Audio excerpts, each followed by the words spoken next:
Attends, tu peux répéter parce que c'est bloqué. Ouais, Voilà. alors, Le théâtre sur l'emploi. Une pièce de théâtre sur l'emploi. Voilà. Cette pièce de théâtre, on l'a appelée Il n'y a pas de taf, parce qu'on voyait qu'autour de nous, il n'y a pas de taf. Il n'y a pas de taf. Voilà, Ouais. c'était vraiment cru, le message y passait. Pas de taf. On se rend compte que surtout ici à Farnbert-Villers, le chômage il touche beaucoup les personnes et beaucoup les jeunes. Et on s'est dit on va faire une pièce de théâtre qui va se passer dans une agence pour l'emploi où on va retrouver différents profils qui défilent tour à tour.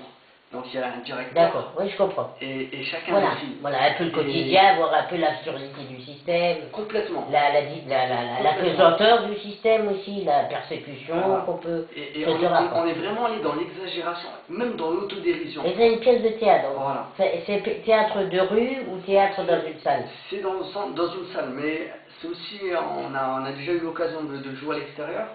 Et en fait, cette pièce, avec beaucoup d'autodérision, on faisait la critique des Elle dure combien qui ne se bougeaient pas. 45 minutes à peu près. De temps, parce qu'on pourrait, chez nous, de notre côté, je sais pas, on va discuter. Un débat, une pièce de théâtre, on l'a joué partout. On a commencé à la faire d'abord ici à Farnbert-Villers. Ah, vous l'avez tournée?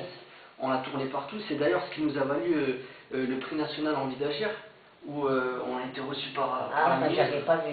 Donc on a eu le premier prix national pour justement ce travail réalisé autour de cette pièce et des ateliers autour. Alors j'en avais entendu parler effectivement par les journaux, parce que je lis beaucoup la presse. Ouais. Bah, c'était un petit peu, on va dire, notre consécration, et on était tout jeunes, on était vraiment des... Voilà. Mais on vous invitait dans des débats même nationaux ou internationaux Exactement, ouais. Et vraiment, l'objectif de cette pièce de théâtre, c'était que, voilà, on dénonce quelque chose, on fait passer un message. C'est pour ça qu'au début, on s'appelait les messagers. Avant de se structurer, de s'appeler l'association Bois les Arts, on était les messagers, parce que on faisait remonter des informations, et le but des pièces de théâtre, c'était que, à la fin de la pièce, dès que le rideau se ferme, on allait toujours rencontrer le public et en discuter. Les gens nous disaient, ah ben on s'est reconnu dans ça, on a vu... Et l'objectif c'était vraiment de trouver des solutions. Là c'était au thème de l'emploi, mais ça peut être... on a fait plein d'autres pièces de théâtre sur différents thèmes. Et suite à ça, on est allé vers d'autres disciplines comme la vidéo, avec laquelle on s'est perfectionné. Et l'avantage de la vidéo, c'est qu'une fois que c'est filmé, le support il reste. Donc on a pu faire des courts-métrages, des spots télé, des documentaires. Et on fait toujours des projections, ce que nous on appelle les ciné-débats, où on diffuse la vidéo sur tel thème, et à la fin on échange, on discute et on essaie de trouver une solution, mais tout de suite. Avec nos élus, c'est ce qu'on a fait. Par exemple, on a fait le documentaire Jeunesse France, où on s'est rendu compte que le désengagement citoyen c'était une réalité, le désengagement des jeunes c'était une réalité, et le but de la vidéo c'était de se dire qu'est-ce qu'on fait. Et voilà, donc à la fin de la vidéo, on a proposé par exemple à nos élus, on s'est dit voilà, le problème, on a clairement identifié, les jeunes ils veulent plus s'intéresser, ils veulent plus se sentir concernés, ils ont l'impression de ne pas décider, donc pourquoi ne pas mettre en place un conseil de la jeunesse? Donc à côté de ça, on a fait un travail de recherche avec des militants, des sociologues, des professeurs, des parents, et on a proposé ça à nos élus. Et voilà, donc c'est un petit peu notre manière de travailler. On a une autre vidéo par exemple sur les dangers d'Internet, ou l'utilisation de oui, voilà, des thèmes. Voilà, on va vers divers thèmes. On peut aller de l'environnement à l'emploi en passant par la solidarité internationale. Mais le but, c'est voilà, c'est que les gens se rencontrent. Le Conseil de la jeunesse, c'est un peu de démocratie participative. Complètement. Voilà. Parce que moi je peux citer des cas de succès, mais des cas d'échec aussi. Voilà, alors et pour y arriver, c'est facile à dire, hein. Mais y arriver c'est tout à fait autre chose. Hein. Ah, mais il faut le faire, c'est ce qu'il faut. À un moment donné... Et vous n'avez pas, parce que tu as parlé d'élus, vous avez proposé ça aux élus. Ben, les élus, ils n'aiment pas ce qui, d'une façon générale, ce qui leur échappe, quoi.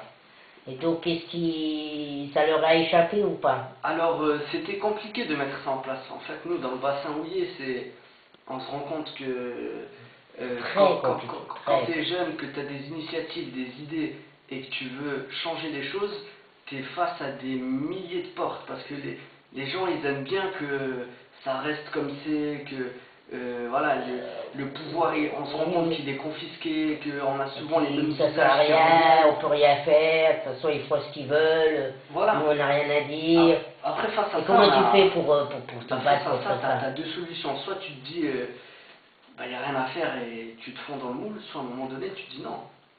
On va. Dire non, ça c'est, j'ai envie de dire, ce qui est le plus facile. Après, c'est de durer. Et que les gens qui sont autour de toi, autour de vous, ensemble le groupe, continuent à durer. Et ça, c'est. le meilleur moyen, c'est par l'action. C'est prouver. Maintenant, là, on est d'accord, hein, Daniel. On est d'accord. Voilà, par l'action, prouver que. Si je te dis le mot original, action originale, qu'est-ce que tu en penses? L'action originale, on va dire, c'est celle qui fait le plus parler d'elle. Parce que. Ouais, vas-y, c'est ça ma question. Comment expliquer? Faire une manifestation. Voilà, j'ai compris ce que tu vas dire. Défiler, agiter des drapeaux. Et je veux dire ça, voilà, c'est en. Voilà. Ça passe même plus. Mais à un moment donné, tu fais une action originale. Ce que maintenant on appelle le buzz, et tu arrives à. Ça circule partout, quelque chose qui n'existe pas, là tu vas capter l'attention. On est d'accord. Et quand je parle de ça, je ne veux pas parler de violence, de choses comme ça, mais. Ah non. Voilà, et je me souviens que quand je t'avais rencontré, donc, à ce café philo, enfin, dans ce café repère, c'était intéressant parce qu'on avait à peu près les mêmes idées là-dessus. On avait aussi parlé de la division du temps, mais enfin tu l'exprimais pas comme ça, je t'avais expliqué ce que c'était en sociologie. Donc, pour reprendre les thèmes de Benasayak, ce philosophe, il y aurait un avant, un pendant la libération et un après la libération. Ça, c'est dans la tête des gens, c'est complètement faux, c'est dans la durée. Et je t'avais posé la question, mais comment tu fais justement pour que les gens ne rentrent pas dans ce piège de la division du temps? Et tu m'avais parlé comment on mange un éléphant. Complètement. Vas-y. Et là, tu m'avais étonné. C'est ce que tu leur dis alors. Voilà. Oui, c'était lui. Après, je vous montrerai, c'est même affiché à côté, c'est notre devise un petit peu. Moi, j'avais assisté à une conférence, c'était à Paris, où il y avait une phrase qui a été reprise par un révérend aux États-Unis, qui a démarré un sermon par comment faites-vous pour manger un éléphant? Et tout le monde a commencé à se regarder, dire comment on fait pour manger un éléphant? Et on fait quoi? On le découpe.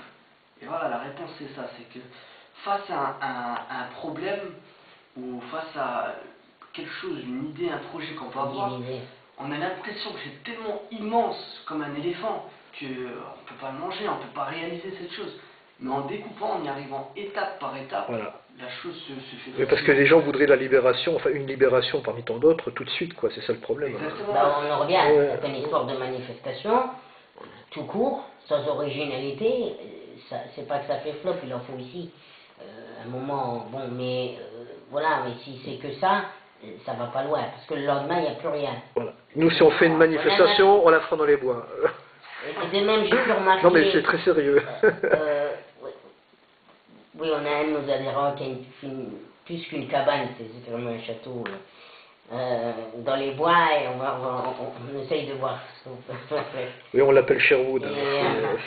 Ce que j'ai pu remarquer aussi, c'est qu'une action, d'après ce que tu me dis, et c'est aussi comme ça qu'on fonctionne, enfin tu vas me dire, une action on appelle une autre.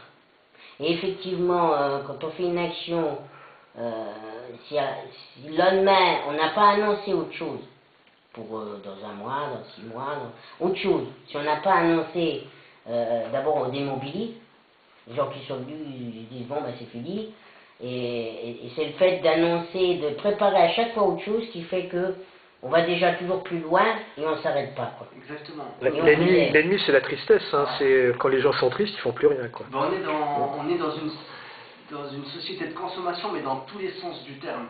Les gens ils consomment même les idées, les pensées, tout. Et à un moment donné, quand tu ramènes pas toujours quelque chose de nouveau, une continuité à ce que tu as pu déjà apporter, les gens ils te suivent plus, ils vont voir à côté. On le voit dans les médias.